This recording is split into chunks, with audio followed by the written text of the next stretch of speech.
नमस्कार दोस्तों, स्वागत है आपका एक न्यू वीडियो में। आज हम लोग अपनी 64th बीपीएससी हिस्ट्री का मॉडर्न हिस्ट्री का सेक्शन देखेंगे। इसके पहले हमने बाकी वीडियोस देख लिए हैं। अगर आपने वो नहीं देखा है तो वो आपको प्लेलिस्ट में मिल जाएगा। सारे आपको वहाँ पे प्लेलिस्ट में मैंने एक पूरी हिस्ट्री का सेक्शन बनाया हुआ है, वहाँ आप सारे वीडियोस जाके देख सकते हैं।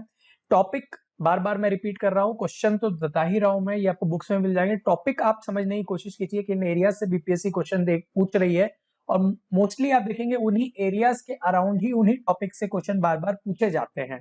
तो जैसा मैंने आपको बताया है, टॉपिक्स पे ज्यादा ध्यान दीजिए और इजी और मीडियम क्वेश्चन को गलत करने मत कीजिए, क्योंकि वही आपको रेस से बाहर करता है। अगेन ये एक रिलेटिव रेस है जहां पे आपको अपने कंपटीटर से बेटर परफॉर्म करना है। ये चीज मैं बार बार इसलिए रिएक्ट बोलता हूं क्योंकि ये आपके दिमाग में बिल्कुल घुस जानी चाहिए, और कि आपको रिलेटिव रेस में इजी और मीडियम गलत नहीं करना है। और दूसरी चीज जो सबसे इंपॉर्टेंट है, एग्जाम में जाके पैनिक नहीं करना है अगर पेपर टफ आ जाता है, क्योंकि अगर पेपर टफ भी आ रहा है तो बार बार ये चीज मैं बोल रहा हूँ, वो सबके लिए टफ होगा, वो सिर्फ आपके लिए टफ नहीं है, क्योंकि सबके सोर्सेज मोस्टली सेम है। तो आपको उस रेस में अपना रिलेटिवली बेस्ट देना है, वहां जाके पैनिक नहीं करना है। क्योंकि बहुत बार क्या होता है, पेपर अगर टफ आता है और अगर आप मेंटली अगर रेडी नहीं है उस चीज के लिए, तो आपका बिल्कुल वहां से मोराल ही खत्म हो जाता है। आपको लगता है अब ये साल तो गया, अब नेक्स्ट साल हम अच्छे से करेंगे। तो ये मत कीजिए, बिल्कुल जो भी आपको आता है वहां पे आप अपना बेस्ट देने की कोशिश कीजिए। हार मत मानिए, लड़ाई को बिना लड़ाई लड़े हुए हार नहीं मानना है। सो इस बात को बोलते हुए मैं इसको शुरू करता हूं। अगेन हमारा पहला टॉपिक पीजेंट रिवोल्ट है। मैंने पहले भी बोला है कि काफी क्वेश्चन पीजेंट रिवोल्ट से आते हैं, 2 से 3 क्वेश्चन डेफिनेट आते हैं। ये मैंने लगातार आपको दिखाया है, 67th में भी ये आने की बहुत अच्छी पॉसिबिलिटी है, तो इसको आप जरूर अच्छे से प्रिपेयर कीजिए। पहला क्वेश्चन है, when were the rights of the tenants on land in Bengal and Bihar recognised by the Bengal tenancy act. अब ये एक फैक्चुअल क्वेश्चन है, इसमें कह पाना कि एग्जैक्ट याद रहे बहुत डिफिकल्ट हो सकता है कभी कभी, तो ये मीडियम टू टफ क्वेश्चन में जा सकता है, क्योंकि एग्जैक्ट ईयर याद करना डिफिकल्ट होता है। हाउएवर, जैसा मैंने आपको ट्रिक बोला था, मान लीजिए आपको नहीं भी आती है, अगर आपको मान लीजिए बिल्कुल कुछ याद नहीं है, तो यहाँ पे हम देख सकते हैं 2 ऑप्शन 80s में है। एक ऑप्शन 1868 है, एक 1881 है, एक 1885 है, एक 1893 है। तो 2 ऑप्शन 1880s में है, तो बहुत प्रोबेबिलिटी होगी कि इन्हीं दोनों में से आंसर होगा। तो ये चीज मैं एक ट्रिक बताना चाहता हूं कि अगेन जब आपको बिल्कुल नहीं आता है, अगर पता है तो ठीक है, जब बिल्कुल कोई आइडिया नहीं है तो छोड़ने का कोई मतलब नहीं बनता क्वेश्चन, क्योंकि आप जानते हैं नेगेटिव मार्किंग नहीं है बिहार के बीपीएससी एग्जाम में। क्योंकि 2 ऑप्शन 1880s के अंदर है, तो एक ऑप्शन होने की इसकी प्रोबेबिलिटी ज्यादा होती है। तो उसके बाद फिर एक चांस आप ले सकते हैं, एटलीस्ट आपका जो है ब्लाइंड गेस मारने से बेटर होगा। तो यहाँ पे आंसर आपका जो है 1885 होगा। इस तरीके से अगर आप इसको अप्रोच करेंगे तो अगेन आपका आप लॉजिकल गेस कह सकते हैं, थोड़ा एक अप्रोच आपका सही हो सकता है, रादर देन कि एकदम ब्लाइंड मार रहे हैं, बिल्कुल कुछ आइडिया नहीं है। तो ये आपका कम से कम सही होने की कुछ प्रोबेबिलिटी बढ़ सकती है। 5 में से एटलीस्ट आपने 3 एलिमिनेट कर लिया, तो फिर आपके सही होने की प्रोबेबिलिटी 50% हो गई। वहीं अगर आप मान लीजिए 5 ऑप्शन में से एक ऑप्शन रैंडमली मारेंगे, तो 1/5 आपकी प्रोबेबिलिटी सिर्फ 20% की प्रोबेबिलिटी है। 20% से आपकी प्रोबेबिलिटी सही होने की आपकी जो है वो 50% हो जाती है, जब आप सिर्फ 2 में से एक मार रहे हैं, जब आपको पता है कि हाँ सिर्फ 2 में से एक होने की प्रोबेबिलिटी है। तो इस तरीके से अगर आप करेंगे तो आपके सही होने की प्रोबेबिलिटी बढ़ती है। तो नेक्स्ट टॉपिक पे आ जाते हैं।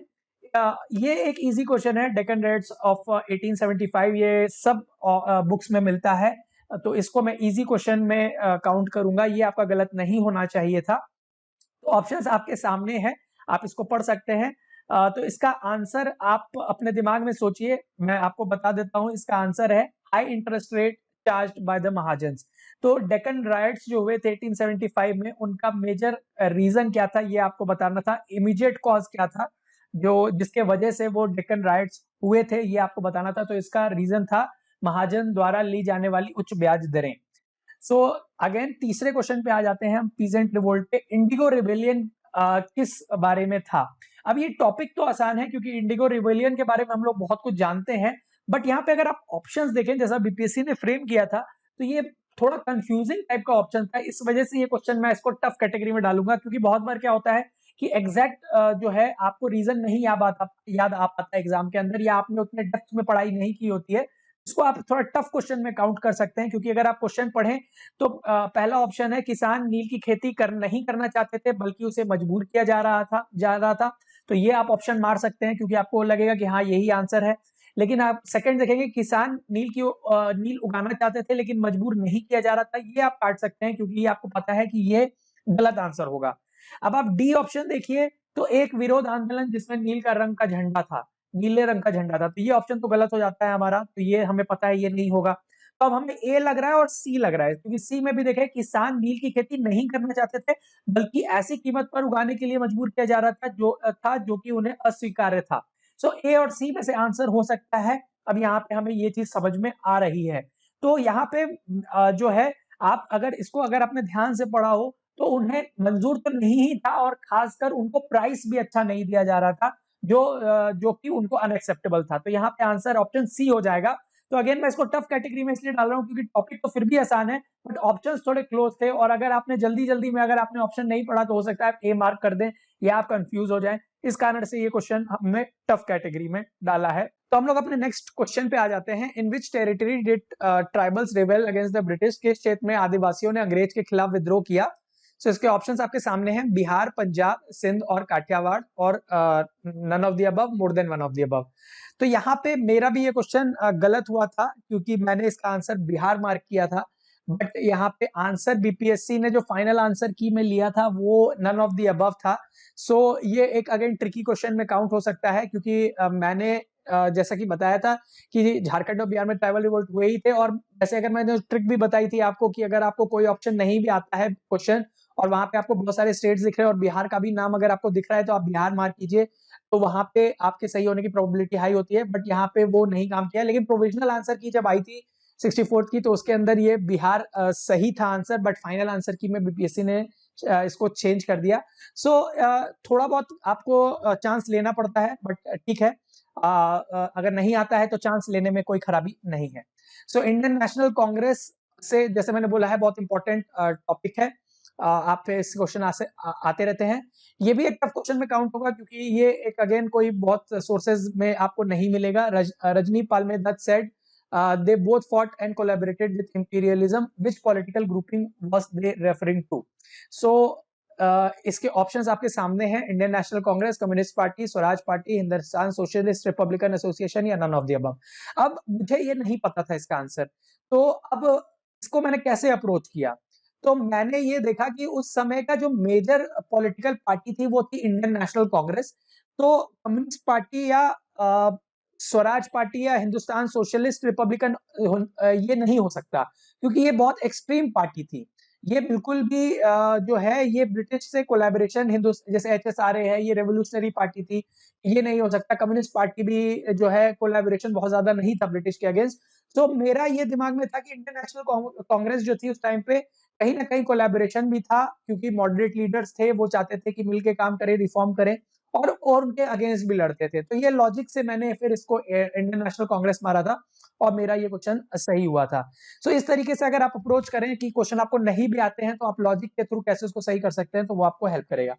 तो वो एक टफ क्वेश्चन था।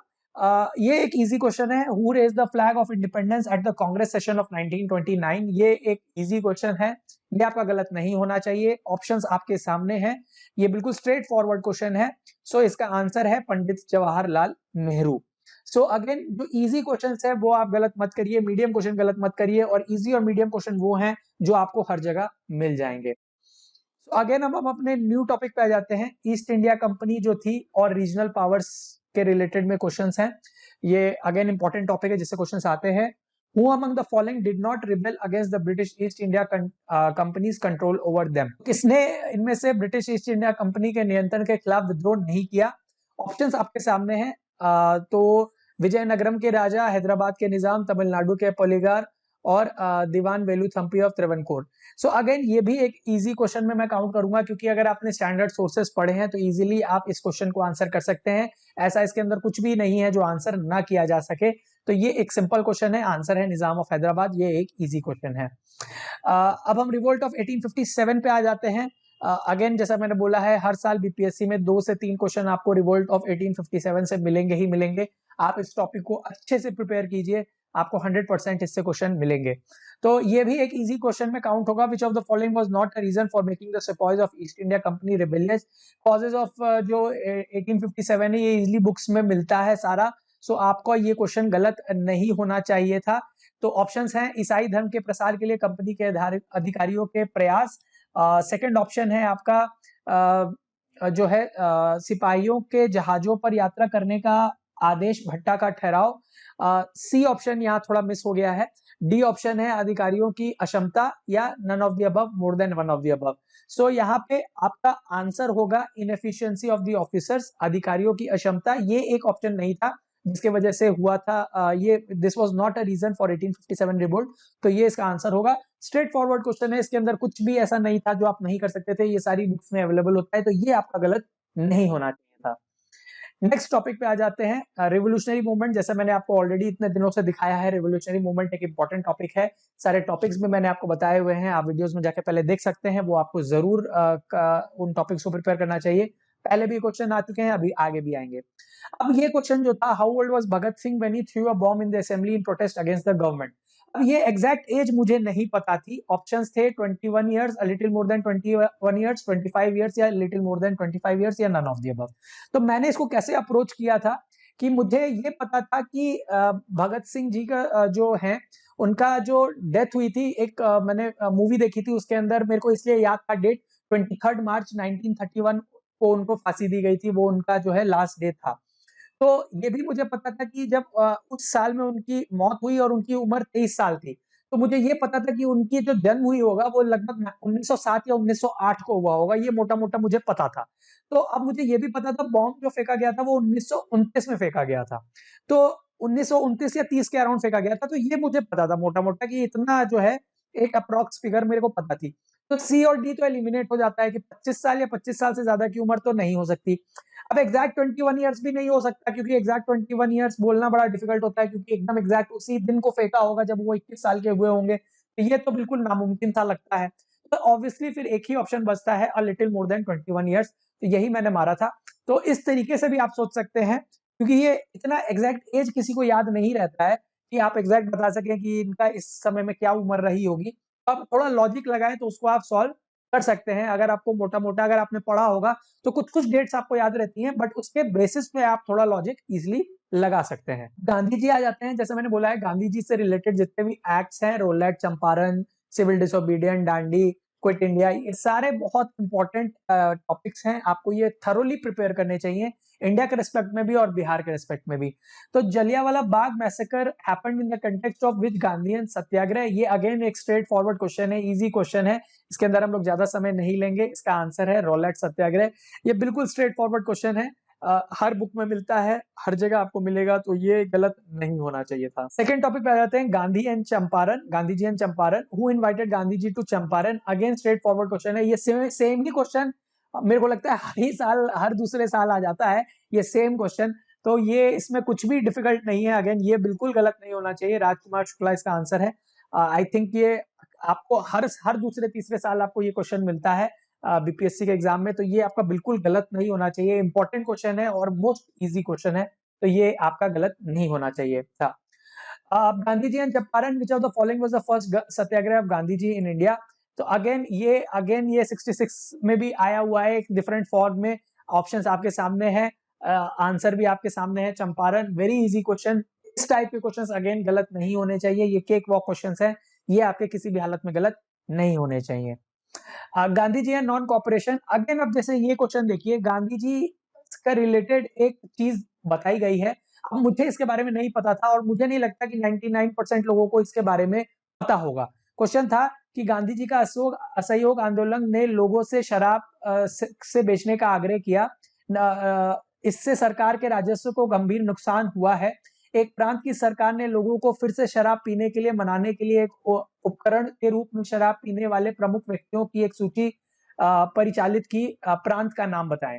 सो अब ये जो क्वेश्चन है, ये किसी बुक में आपको मिलना डिफिकल्ट है, या अगर आप मिला आपने पढ़ा भी होगा तो उसको याद करना बहुत डिफिकल्ट है एग्जाम के ड्यूरेशन में, कि आपको याद आए कि वो क्या किस स्टेट ने निकाला था। बट अगेन मैंने वही लॉजिक लगाया था अपने लिए कि जहां अगर बिहार का नाम दिख रहा है और बहुत सारे स्टेट्स का नाम दिख रहा है, तो मैं बिहार के नाम को ही मारता था। ये आप अपने पूरे बीपीएससी के एग्जाम में लगा सकते हैं, करंट अफेयर वगैरह में भी लगा सकते हैं, लेकिन तब लगाइए जब आपको नहीं पता है आंसर। जब बिल्कुल आपको आंसर नहीं पता है तो वहां पे आप बिहार लगाइए। मैंने यही लॉजिक से मैंने बिहार मार दिया था और मेरा आंसर सही हुआ था, क्योंकि इन क्वेश्चंस के लिए आप प्रिपेयर नहीं कर सकते। अगेन ये टफ क्वेश्चंस हैं, इसके लिए इतना डेप्थ में कोई प्रिपरेशन नहीं कर सकता है। तो वहीं पे आपको अपना एज लेना है, आपको एक जो बोलते हैं लॉजिकल थिंकिंग को अप्लाई करना है और आपको जो है देखना है कि आप कहाँ से अपना बेस्ट अपना दे सकते हैं पेपर के अंदर अपने लिमिटेड रिसोर्सेज के द्वारा, जो आपके पास नॉलेज है उसके द्वारा। सो अगेन जैसा मैंने बोला, ये पेपर है, इसके अंदर आपको रिलेटिव रेस है, आपको अपने कॉम्पिटिटर को हराना है, तो आपको जितने रिसोर्सेज आप हैं आप उसको अप्लाई कीजिए और क्वेश्चन को सही कीजिए। चांसेस तो देखिए आपको लेने पड़ेंगे, लाइफ में कोई भी चीज एब्सोल्यूट नहीं कर सकते आप। 100% प्रिपरेशन कभी भी नहीं होगी, कभी भी आप पढ़ के जाइएगा, चाहे वो कोई भी एग्जाम हो, आपको वहां पे चांसेस तो लेने ही पड़ेंगे। तो इसी तरीके से आप अगर इस तरीके से अप्रोच करेंगे तो आपको भी मेरे हिसाब से फायदा होगा। अगेन डेवलपमेंट ऑफ प्रेस पे आ जाते हैं ये टॉपिक पे। विच of the following was not a nationalist newspaper? निम्नलिखित में से कौन सा एक राष्ट्रीय समाचार पत्र नहीं था? एक स्ट्रेट फॉरवर्ड क्वेश्चन है। द हिंदू, बंगाली, महारत्ता, ये तीनों नाम आपको जो है जब आप पढ़ रहे होंगे आपको ये तीनों नाम मिलते हैं। जब आप पूरी मॉडर्न हिस्ट्री पढ़ते हैं ये तीनों नाम आपको मिलते हैं, तो ये एक इजी क्वेश्चन है, आपको ये गलत नहीं करना चाहिए था।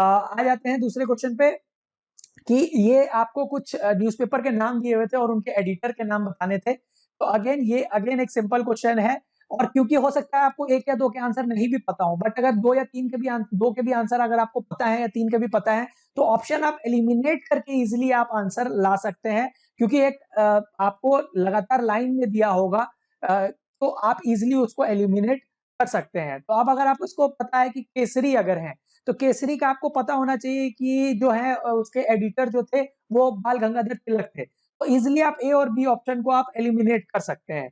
तो आपका ए और बी एलिमिनेट हो जाता है इजीली। सो आपको अगर कुछ नहीं भी पता है तो भी आप कर सकते हैं उस चीज को। और अगर आपको ये पता है सुधारक के जो है वो गोपाल कृष्ण गोखले थे, तो आप इजीली इसे बता सकते हैं कि इसका आंसर जो है डी होगा। तो सिर्फ 2 ऑप्शन से भी मैंने जो है इसको एलिमिनेट करके आंसर ले आया कि केसरी एक इंपॉर्टेंट था जो फेमस भी है, आप सबको पता होता है, तो उससे आपका ए और बी एलिमिनेट हो जाता है। तो आपका बचता है सी और डी। उसके बाद सुधारक भी एक बहुत फेमस है जो इजीली आप बता सकते हैं। द हिंदू, चलिए आपका बहुत सारे लोग हिंदू न्यूज़पेपर पढ़ते हैं, वो साउथ से है, तो आप इजीली वहां कह सकते हैं कि उस समय में जो है जो डी सुब्रमण्यम अय्यर हो सकता है, तो इससे भी आप उसको देख सकते हैं। सो इजी क्वेश्चन था। अगेन मैं इसको टफ क्वेश्चन में नहीं मानूंगा, ये स्टैंडर्ड सोर्स में मिलता है, ये आपका सही होना चाहिए था। तो आ जाते हैं अपने नेक्स्ट टॉपिक पे, सोशो रिलीजियस रिफॉर्म मूवमेंट। तो यहाँ पे कुछ समाज के वो दिए गए थे और उससे आपको अपने फाउंडर्स के नाम बताने थे। तो अगेन यहाँ पे देख लेते हैं ऑप्शन कैसे एलिमिनेट करेंगे, वो भी हम देख लेते हैं जल्दी से। सो यहाँ पे आप देख सकते हैं कि सत्यशोधक समाज जो है वो चौथे नंबर पर है। तो अब हमें ये पता है कि ज्योतिबा फुले जो थे वो थे सत्यशोधक समाज से एसोसिएटेड। सो कॉम्बिनेशन में हम देख सकते हैं सत्यशोधक समाज पे ज्योतिबा फुले हमें सिर्फ ए और बी ऑप्शन में दिख रहे हैं। तो अगर हम इजीली उसको सी और डी ऑप्शन को हम लोग एलिमिनेट कर सकते हैं कि सी और डी तो आंसर नहीं होगा, क्योंकि ज्योतिबा फुले जो है सिर्फ ए और बी ऑप्शन पे ही चौथे नंबर पर है। तो क्योंकि ये फेमस है सत्यशोधक समाज, आप अगर सोशल रिलीजियस रिफॉर्म मूवमेंट पढ़े हैं तो सबसे पहले वो one of the most important figures में आते हैं, ज्योतिबा फुले और सत्यशोधक समाज। इस पे क्वेश्चंस भी आते रहते हैं, ये आपको पता है। अगर मान लीजिए बाकी आपको नहीं भी पता है, तो यंग इंडिया तो आपको पता होगा कि भाई गांधी जी इससे एसोसिएटेड है कॉम्बिनेशन में। तो अब ये सेकंड नंबर पे जहां आपको गांधी जी दिखे वही आंसर होगा। तो सेकंड ऑप्शन में आपको सेकंड नंबर पे आपको गांधी जी बी ऑप्शन में दिखते हैं, ए नंबर पे नहीं है, तो सिंपल इसका आंसर बी हो जाएगा, मोहनदास करमचंद गांधी। तो इस तरीके से अगर आपको सारे ऑप्शंस नहीं भी पता है तो भी आप एलिमिनेट कैसे कर सकते हैं वो सीखना बहुत जरूरी है। और उसी वजह से आप जो है अपने प्रीलिम्स के एग्जाम को पास कर सकते हैं, थोड़ा लॉजिक लगा के, अगर आपको सारे नहीं भी पता है तो भी। Again social religious reform movement जैसा मैंने बोला है इंपॉर्टेंट है, आपको प्रिपेयर करना चाहिए। फैरेजी मूवमेंट किसने शुरू किया था, इस पे क्वेश्चन है। हाजी शरीयतुल्लाह, सैयद अहमद, सलीमुल्लाह, मोहम्मद अली जिन्ना, या इनमें से कोई नहीं, या एक से अधिक। अगेन ये इजी टॉपिक है, सारे बुक्स में आपको मिलेगा। इसका आंसर है हाजी शरीयतुल्लाह। ये गलत नहीं होना चाहिए था, इसीलिए मैं दिखा रहा हूँ कौन से इजी हैं कौन से मीडियम हैं। और टफ क्वेश्चन में भी मैं बता रहा हूँ कि आपको उसको अटेम्प्ट कैसे करना चाहिए लॉजिक लगा के, ताकि अगर आपको नहीं भी आता है तो आप उसको कैसे कर सकते हैं, ये तरीके मैंने आपको डिस्कस किए हैं। तो होपफुली आपको इससे फायदा होगा। अब अगेन ये बहुत ही इजी क्वेश्चन है, poverty and un-British rule of India, one of the easiest questions में काउंट होगा, क्योंकि सबसे पहली बुक जो आती है इकोनॉमिक एंड इम्पैक्ट जो हम लोग पढ़ते हैं, तो उसके अंदर यही बुक सबसे पहले आती है, poverty and un-British rule in India. तो इसका आंसर भी सिमिलर है। तो अभी एक मतलब जो है इसका आंसर पहले मैं बता देता हूँ। इसका आंसर है Dadabhai Naoroji. So even economic impact of British rule से रिलेटेड मैं एक अभी देख रहा था, कौन बनेगा करोड़पति में एक 7 करोड़ एक लेडी पहुंची, बहुत ही अच्छा जो था, उनका एक 7 करोड़ का प्रश्न था कि हमारे बी आर अम्बेडकर जी जो थे, उनका जो पोस्ट पीएचडी में जो उन्होंने थीसिस सबमिट की थी, वो थीसिस का नाम क्या था? जब जो उन्होंने लंदन स्कूल ऑफ इकोनॉमिक्स से पढ़ा था, उस थीसिस को उन्होंने जो सबमिट की थी, उसका नाम क्या था? तो ये अगेन अब जो है, ये इस टाइप का जो बी आर अम्बेडकर से रिलेटेड क्वेश्चन वहां पूछा गया, 7 करोड़ का क्वेश्चन था। लेकिन अगर आप देखिए तो ये अब हम लोग सिविल सर्विसेज की तैयारी कर रहे हैं, तो ये आपको खुद अंदर से नेचुरल क्यूरियोसिटी होनी चाहिए कि आपको बी आर अम्बेडकर, महात्मा गांधी और जो फेमस हमारे जो उस समय के फ्रीडम फाइटर्स थे, उनकी आपको लाइफ हिस्ट्री पता होनी चाहिए, उससे सीखने को भी बहुत कुछ मिलता है। तो वो चीज आपको जरूर पढ़नी चाहिए। आप मुझे कमेंट सेक्शन में जरूर बताइए उसका नाम, 7 करोड़ के क्वेश्चन का जो पूछा गया था कौन बनेगा करोड़पति में, वो थीसिस का नाम क्या था और उनकी मास्टर्स थीसिस उन्होंने कहाँ से की थी और उसका नाम क्या था, वो भी आप मुझे कमेंट सेक्शन में जरूर बताइए क्या था उसका ये। सो इस तरीके से आपको क्यूरियोसिटी होनी चाहिए, जानना चाहिए इन चीजों को, कभी भी काम आ सकता है और उससे सीखने को बहुत कुछ मिलता है उनकी लाइफ से। फैक्चुअल चीजें तो एक चीज है, बट उनकी लाइफ की जो वैल्यूज थी, उन्होंने कैसे डिफिकल्टीज को ओवरकम किया, वो कैसे वो अपने आप को कंडक्ट करते थे, इन चीजों को भी हमें सीखना चाहिए। ये जितने भी हमारे महापुरुष थे जिन्होंने फ्रीडम स्ट्रगल में हमें देश को आजादी दिलाई थी। सो आपको ये सारी चीजें सोचनी चाहिए इस मामले में। सो ये था हमारे जो है लास्ट क्वेश्चन हमारा है लाल बाल पाल से रिलेटेड टॉपिक। बाल गंगाधर तिलक जो थे, लोकमान्य तिलक, कब उन्हें बोला गया, कब उन्हें बोला गया कि वो लोकमान्य तिलक है? ये अगेन डिफिकल्ट क्वेश्चन है क्योंकि इतना एग्जैक्ट याद नहीं रह पाता स्पेसिफिक एग्जाम के टाइम पर। इसके ऑप्शंस थे, वह एक लोकप्रिय शिक्षक बन गए जब उन्होंने एक लोकप्रिय समाचार पत्र का शुरू किया, रैंड मर्डर केस में सरकार ने उन पर लगाया आरोप, उन्होंने शिवाजी और गणपति उत्सव की शुरुआत की, और मोर than one of the above. तो ये क्वेश्चन जैसे मेरा गलत हो गया था, मुझे एग्जैक्टली इसका आंसर नहीं पता था उस टाइम पर। सो इसका आंसर जो है वो नन ऑफ द अबव है, मोर than one of the above है। सो इस तरीके से आप देख सकते हैं कि आप किसी को भी 100% आंसर्स नहीं पता होते एग्जाम के अंदर। अगर कोई कह रहा है कि उसे सब कुछ पता है, तो वो शायद झूठ बता रहा है आपको मिसगाइड कर रहा है। तो ये चीज आपको समझनी पड़ेगी कि कोई भी चीज एब्सोल्यूट नहीं है, कोई भी चीज 100% किसी को नहीं पता होती है, बट वहां पे आपको अपना बेस्ट देना होता है।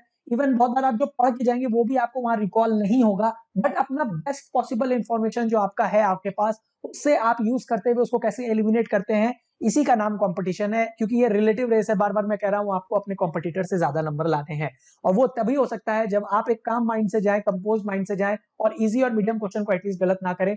जो सोर्स आपके पास है उसको माने कि वही 100% सोर्स है, और अपना जो है खूब सारी प्रैक्टिस करके जाए, 100% आपका रिजल्ट आएगा, आपको दिक्कत नहीं आएगी।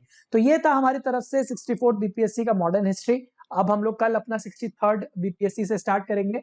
सो अगेन जो है मैं चीजें पोस्ट करता रहता हूँ टेलीग्राम ग्रुप में जो इंपॉर्टेंट है, अगर आप नहीं जुड़े हैं तो उससे जुड़ सकते हैं, आपको लिंक डिस्क्रिप्शन में मिल जाएगा। अगर आप फेसबुक पेज पे ज्यादा एक्टिव हैं, फेसबुक पे ज्यादा एक्टिव हैं, तो आप वहां भी पेज को लाइक और फॉलो कर सकते हैं।